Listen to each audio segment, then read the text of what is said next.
ప్రభుత్వం నిర్వహిస్తున్నటువంటి ఈ అన్యాయ దాడులకు వ్యతిరేకంగా ఈరోజు ప్రెస్ క్లబ్లో సమావేశం నిర్వహిస్తూ ఆ సమావేశానికి అధ్యక్షత వహిస్తున్నటువంటి మిత్రులు వాసుకే యాదవ్ గారికి, అదేవిధంగా ఈ కార్యక్రమంలో పాల్గొంటున్న చెన్నరాములు ముదిరాజు గారికి, తెలంగాణ విఠల్ గారికి, మరి మేకల రాములు యాదవ్ గారికి, బొంగు ప్రసాద్ గారికి, ఇంకా చాలామంది పెద్దలు ఉన్నారు వేదిక మీద, వారందరికీ కూడా నమస్కారాలు తెలియజేసుకుంటూ, మొట్టమొదట ఈరోజు ప్రొఫెసర్ కొత్తపల్లి జయశంకర్ గారి 92వ జయంతి.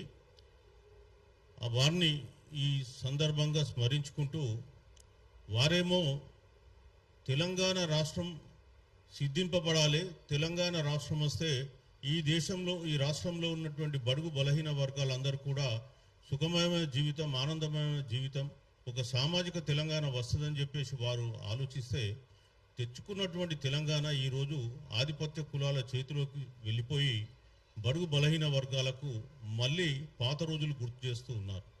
పాత రోజులు అంటే మళ్ళీ రజాకర్ల రోజులు గుర్తు చేస్తూ ఉన్నారు. ఈరోజు తెలంగాణలో నడుస్తుంది ప్రజారాజ్యమా లేదా బలహీన వర్గాల పైన దాడులు చేసే రాజ్యమా అని చెప్పేసి ప్రశ్నించాల్సినటువంటి సమయం ఆసన్నమైంది. ఇవాళ బట్టి జానయ్య గారు ఒక బడుగు బలహీన వర్గాలకు చెందినటువంటి వ్యక్తి. అసలు రాష్ట్రంలో రైస్ మిల్లింగు మొత్తం కూడా ఆధిపత్య కులాల చేతిలో ఉంది. తెలంగాణలో సుమారు 1000 రైస్ మిల్స్ ఉంటే అందులో 900 రైస్ మిల్స్ ఓన్లీ ఓసీల చేతిలో ఉన్నాయి. అందులో సుమారు 500 రైస్ మిల్స్ ఒకటే కమ్యూనిటీ చేతిలో ఉంటుంది. ఇవాళ పెద్ద పెద్ద రైస్ మిల్స్ అన్నీ కూడా మీ చేతిలో పెట్టుకున్నారు.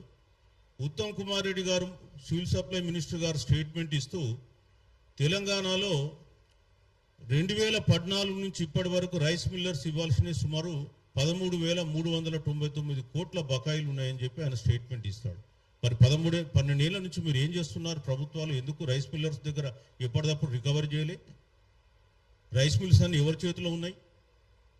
90% రైస్ మిల్స్ మీవే. అందులో బీసీ ఎస్సీ ఎస్టీలు ఎక్కడో ఓ దగ్గర అక్కడక్కడ కనిపిస్తుంటారు. అక్కడక్కడ కనిపించే ఆ బీసీల మీద ఆ సెలెక్టివ్గా ఇవాళ మీరు ఇక్కడ ఇన్స్పెక్షన్స్ నిర్వహించి వాళ్ళను కూడా ఆ రంగంలో లేకుండా చేయడానికి కేసులు పెడతాం. మీరేమో 13,399 కోట్ల రికవరీ రావాలి రైస్ మిల్లర్స్ నుంచి అని మీరే చెప్తారు. చిన్న చిన్న రైస్ మిల్లర్స్ని పట్టుకుంటారు. మరి మీ దగ్గర ఉన్న రైస్ మిల్స్లో పెద్దోళ్ళు ఎవరున్నారు? మరి వాళ్ళ మీద ఎందుకు మీరు దాడులు చేస్తలే? అంటే ఈయన తెలంగాణ బీసీ ఉద్యమంలో యాక్టివ్గా ఉన్నాడు కాబట్టి బీసీలను ఎవరిని కూడా రాజకీయంగా ఎదగనీయొద్దు అనేటువంటి ఒక కల్చర్తో మీరు చేస్తున్నారు. అంతకు మించి ఇంకేం లేదు. మీరు ఆల్రెడీ ఒక కేసు పెట్టిండ్రు, ఆ కేసుకైనా వెళ్ళి బెయిల్ తెచ్చుకున్నాడు, యాంటిసిపేటరీ బెయిల్, మళ్ళీ ఇంకో కేసు పెట్టినారు. అంటే ప్రభుత్వ ఉద్దేశం ఏంటంటే ఇక్కడ స్పష్టంగా కనిపిస్తుంది, బడుగు బలహీన వర్గాల ప్రజలు ఈ రాష్ట్రంలో వ్యాపారాలు చేసుకోకూడదు, ఈ రాష్ట్రంలో రాజకీయాల్లో ఉండకూడదు. ఈయన ఒకటే ఇష్యూ కాదు. ఈ మధ్యకాలంలో మనం చూసినాం ఇక్కడ ఈశ్వరమ్మ గారిది, ఆమెకు యాదగిరిగుట్ట ట్రస్ట్లో మెంబర్షిప్ ఇచ్చినందుకు ఓర్చుకోలేనటువంటి పరిస్థితి వల్ల తెలంగాణ రాష్ట్రంలో ఉంది. అదేవిధంగా నల్గొండ జిల్లాలో ఒక డిసిసి ప్రెసిడెంటు ఒక వీవర్కి ఇస్తే కైలాస్ నేత మీద ఆ విషయంలో కూడా అక్కడ ఉన్నటువంటి మంత్రి చేసిన గందరగోళం మనందరికీ తెలుసు. అట్లనే ఒక సర్పంచ్ పోటీ చేస్తుంటే అతన్ని తీసుకెళ్లి పట్టుకెళ్ళి మూత్రం దాయించినటువంటి సంఘటన కూడా మనం అదే జిల్లాలో చూసినాం. అంటే నల్గొండ జిల్లా అంటే మొదటి నుంచి కూడా ఆధిపత్య కులాల అడ్డాగా మారిపోయింది. ఎప్పుడైతే అధికారం ఆధిపత్య కులాల చేతిలో ఉంటుందో సామాన్యులకు అణిచివేత తప్పదని చెప్పేసి మరోసారి ఈ సంఘటన మనకు రుజువు చేస్తుంది. ఇవాళ చట్టం అనేది ఉన్న వాళ్ళ చుట్టమైపోయింది. మీరేమో పెద్ద పెద్ద రైస్ మిల్స్ను వాళ్ళ జోలికి కూడా పోరు. మామూలుగా వ్యాపారం చేసుకునేటువంటి వ్యక్తి ఏదో ఆయనకు రాజకీయ కాంక్ష ఉండి నల్గొండ జిల్లా వాస్తవానికి ఏంటంటే యాదవుల అడ్డ. నల్గొండ జిల్లా లెక్కలు మొన్న కులగడన జరిపితే తీస్తే నల్గొండ, సూర్యాపేట, భువనగిరి, యాదాద్రి ఈ 3 జిల్లాలలో జనాభా తీస్తే యాదవులు 11.65% ఉన్నారు. అంటే సుమారు 12% జనాభా ఉంది. మరి మీ జనాభా ఎంత ఉందా? తుగుడ జనాభా 12% జనాభా ఓట్లు వేస్తే మీరు ఇవాళ అధికారంలోకి వచ్చిండ్రు. ఆ విషయం మర్చిపోయి వాళ్ళ మీదనే మీరు ఇవాళ కేసులు పెట్టి మీరు హరాజ్ చేస్తే రేపు రాబోయే కాలంలో మీకు ఎవరు ఓటేస్తారు? గతంలో అక్కడ మిర్యాలగూడ పార్లమెంట్ స్థానం ఉండే. ఆ మిర్యాలగూడ పార్లమెంట్ స్థానం 1961లో ఏర్పడ్డది. 2009 దాకా నడిచింది. 12 సార్లు ఎలక్షన్స్ అయినాయి. 12 సార్లు ఎలక్షన్ అయితే మొట్టమొదట ఒక ఎస్సీకి రిజర్వ్ అయింది. ఎస్సీ వచ్చిండు 11 సార్లు. నెక్స్ట్ 11 సార్లు ఒక్కటే ఒక క్యాస్ట్, రెడ్డి క్యాస్ట్ వల్ల ఎంపీలే అయింది అక్కడ లోక్సభ. ఏం అన్యాయమా? 12% జనాభా పెట్టుకున్నటువంటి ఈ వర్గాలు ఒక్క రోజు కూడా ఒక ఎంపీ స్థానాన్ని అక్కడ వాళ్ళు గెలుచుకోలేకపోయినట్టు. నల్గొండ కాలే, ఇటు సూర్యాపేట కాలే, మిర్యాలగూడ కాలే, ఇప్పుడంటే భువనగిరి అయింది. మరి నల్గొండ జిల్లాలో మొదటి నుంచి కూడా ఈ వర్గాలు బీసీ వర్గాలను అణచివేయడానికి ప్రయత్నం చేస్తూ ఉన్నాయి. నల్గొండ జిల్లాలో వారి మీద జరిగినటువంటి దాడే అది లాస్ట్ దాడి కావాలి. ఖచ్చితంగా రాబోయే కాలంలో నల్గొండ జిల్లాలో ఉన్నటువంటి బీసీ ప్రజలు ఈ ప్రభుత్వానికి బుద్ధి చెప్తారు. రాబోయే కాలంలో ఈ ప్రభుత్వాన్ని ఖచ్చితంగా మార్చడానికి వాళ్ళు కంకణం కట్టుకొని ఇప్పటి నుంచే ఉద్యమిస్తుంటారని చెప్పి కూడా తెలియజేస్తూ ఉన్నా.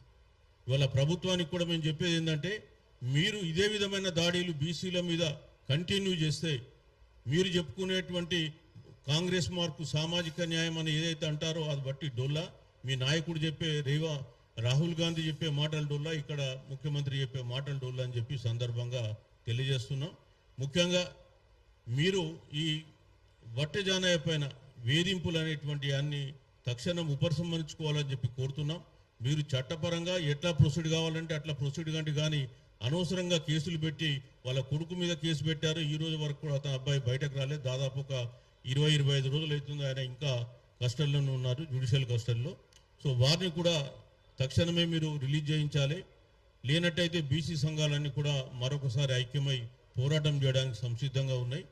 నల్గొండ జిల్లా ఇంకా రాబోయే కాలంలో ఇదేమి మీ అడ్డా కాదు. నల్గొండ జిల్లాలో జనాభా పరంగా కూడా చూస్తే బీసీలు, హిందూ బీసీలు, నేను చెప్పేది హిందూ బీసీలే 50.65% ఉన్నారు. ముస్లిం బీసీలు కలుపుకుంటే వాళ్ళు ఒక 6% ఉన్నారు. 56% జనాభా బీసీల జనాభా. మీరెంత ఉన్నారండి? 7% లేరు. 7% లేని పబ్లిక్ ఇంతమంది మీద మీరు అరెస్ట్ చేస్తే ఎట్లా? సో ఈ విషయం కూడా ప్రజలకు మేము తెలియజెప్తాం. రాబోయే కాలంలో నల్గొండ జిల్లాలో బీసీలకు జరుగుతున్న అన్యాయం, బహుజనులకు జరుగుతున్న అన్యాయాల గురించి కూడా ప్రజల్లోకి మేము తెలియజేస్తాం. ఇంతకుముందే బొంగు ప్రసాద్ గారు మాట్లాడుతూ ఇప్పటి వరకు ఒక్క మంత్రి కూడా బీసీ వర్గాల నుంచి నల్గొండ జిల్లాలో రాలేడని చెప్పిండు. అది 100% వాస్తవం. ఇంకా చాలా విషయాలు ఉన్నాయి. ఆ విషయాలు కూడా మేము సండే రోజు నల్గొండలో ఒక సామాజిక న్యాయ పోరాట సభ పెట్టినాం. ఆ సభ రోజు నల్గొండ జిల్లా రాజకీయ ముఖ చిత్రం గురించి మొత్తం తెలియజేస్తాం. ఇంకా మీరు అగ్రవర్ణాల వాళ్ళు మీరు మీ యాటిట్యూడ్ మార్చుకోవాలి. బీసీల పైన, బహుజనుల పైన ఇట్లాంటి యాటిట్యూడే కొనసాగితే ఈ రాష్ట్రంలో బీసీలు రాబోయే కాలంలో మరి ఖచ్చితంగా ఉద్యమిస్తారు. మీకు మరి నల్గొండ జిల్లా అంటే తెలుసు, నిజాంకు వ్యతిరేకంగా పోరాటం చేసింది మరి అట్లాంటి పౌరుషం ఉన్నటువంటి గడ్డ అది. అక్కడ ఆ పోరాటంలో పాల్గొన్న వాళ్ళంతా కూడా మా వాళ్ళే. దొడి కొమరయ్య అమరైంది, మొట్టమొదటి అమరుడైనటువంటి వ్యక్తి కూడా ఆ కాలంలో నల్గొండ జిల్లానే, ఆ జనగామ కూడా. కాబట్టి అట్లాంటి ప్రాంతంతో మీరు పెట్టుకోవద్దని చెప్పి మేము కోరుతున్నాం. తక్షణమే ప్రభుత్వం వీరిపైన ఉన్నటువంటి కేసులన్నింటినీ కూడా వారిని అరెస్ట్ చేయకుండా మీరు పక్కన పెట్టి మీ చట్ట ప్రకారం మీరు ప్రొసీడ్ కండి. అదేవిధంగా మీరే చెప్పారు 13,399 కోట్లు అన్నారు. మరి ఆ పెద్దలు ఎవరు, ఎక్కువ మట్టుకు ఇవ్వాల్సింది ఎవరు, మొదలు వాళ్ళ మీద దాడి చేసి తర్వాత ఇక్కడ రావాల్సిందిగా నేను కోరుతున్నా. మరి ఈ వట్టెజానయ్యపై జరిపినటువంటి ఈ దాడులను మేము పూర్తిగా ఖండిస్తున్నాం. ప్రభుత్వాన్ని ఈ విషయంలో నిలదీస్తామని చెప్పి తెలియజేస్తూ నాకు ఈ అవకాశం ఇచ్చిన బొంగు ప్రసాద్ గారికి, ఇతరులకు ధన్యవాదాలు తెలుపుతూ సెలవు తీసుకుంటున్నాను. Thank you.